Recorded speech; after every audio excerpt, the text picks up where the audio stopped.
Hello everyone, my name is Beckett and welcome back to the channel. I hope you guys are all having a great day, and today in Division 2 we are doing another exotic showcase. This is where we break down how to get the exotic, how to farm it, and what builds it really excels in. I'll also be breaking down what I personally think about it and if I use it in game, or is it worth grinding, or just wait for it to be buffed in a future patch. But before we get started, if you enjoyed the content, please hit that subscribe, and if you liked it or the video helped you out in general, please hit that like button. It really helps. We're growing into a nice little Division 2 channel. Alright, the exotic we're going to be showcasing today is Coyote's mask. Now this is a pure weapon build DPS exotic.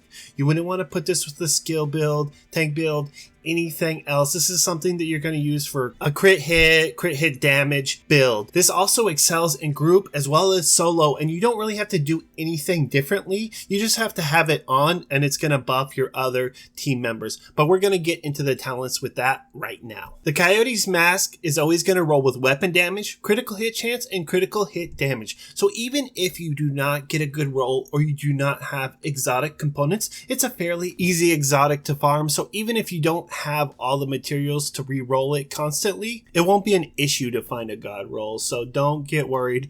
My first or second roll was fairly decent and I haven't tried to go after another one since. Now the talent with this build is extremely strong at close distance as well as other distances, but we want to utilize this at close distance because we're going to get the most use out of it within a 0 to 15 meter range within our enemies. So what it does is you and allies gain a bonus based on the distance of the last enemy you hit. So it doesn't matter where your allies are. So if you have a marksman way in the back, it's fine. They're going to get the buff and they do not even have to wear this mask. So 0 to 15 meters, we get plus 25% critical hit damage. That is huge. So we don't have to worry about critical hit damage as much.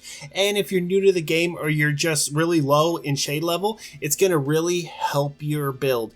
Having that extra 25% critical hit damage will make you do so much more damage, and you won't be struggling so much and worrying about your shade level not having all that critical hit damage, and you can put those stats to other places and in other uses, making sure you hit your critical hit cap. Now at 15 to 25 meters, it does 10% critical hit damage and 10% critical hit chance. Now that's okay, and at 25 meters plus it does 25% critical hit chance. That's great for marksmen and things like that, but primarily we're going to want to use this close range. There are other pieces of gear that we can use for marksmen and other builds that are going to do a much more efficient job, per se, like the punch drunk, the high-end named item that does 20% headshot damage. That's going to be a lot more useful for us and we won't be wasting an exotic. So you're usually going to want to run this with the SMG AR close range build, something like you would use with a Hunter's Fury, but it's kind of squishy, so you might not want to use it with that. It just depends on you. I usually run this with just a strictly red build, Providence build. It does great. You're able to put out so much damage without even having to do anything because all the damage is passive. We're always going to be shooting enemies, so every bullet we're always going to be refreshing that buff depending where we are in the battlefield. But usually we're going to be close range, so we're going to always having that 25% critical hit damage up most of the time. Now how do we find the Coyote's mask? It's actually quite easy to farm. I am going to show you how. So it's going to be farmable from a mission at an end boss. And here we go. So we're going to want to farm it at Jefferson Trade Center. The very last boss, Coyote, you hear her talking out throughout the dialogue through the whole mission. She's last boss. It's a very easy mission to farm.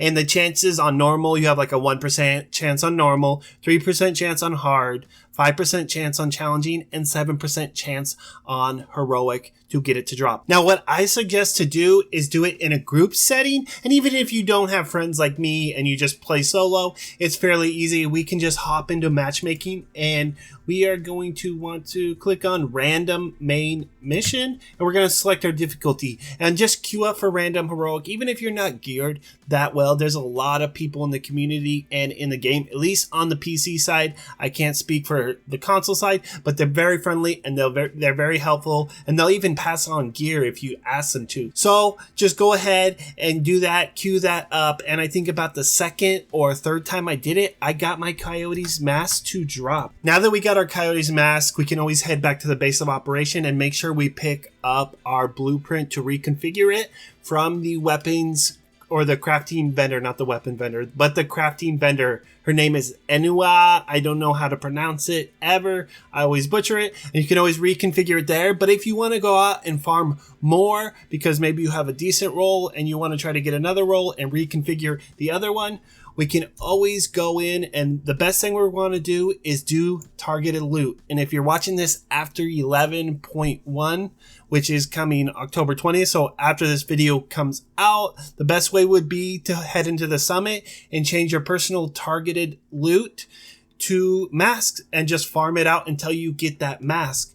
You can also do any targeted loot that has mask. That's the easiest way to do it. I would stay away from missions if it's a mission, but if you want to just farm it out and get it done, go ahead and do that. But the best way to do it is just find activities, ideally Potomac, anything that is highly dense, any of the end game missions that you do or end game zones that you do at the end, like Foggy Bottom, West End. They are very dense and it's very easy to find a lot of activities, and you'll be able to farm it out in 1 to 2 hours. You might even farm it out in 10 to 15 minutes, but just make sure you keep your settings on heroic because you're going to have the best chance to get not a legendary, but an exotic to drop. So I hope this video helped out, guys.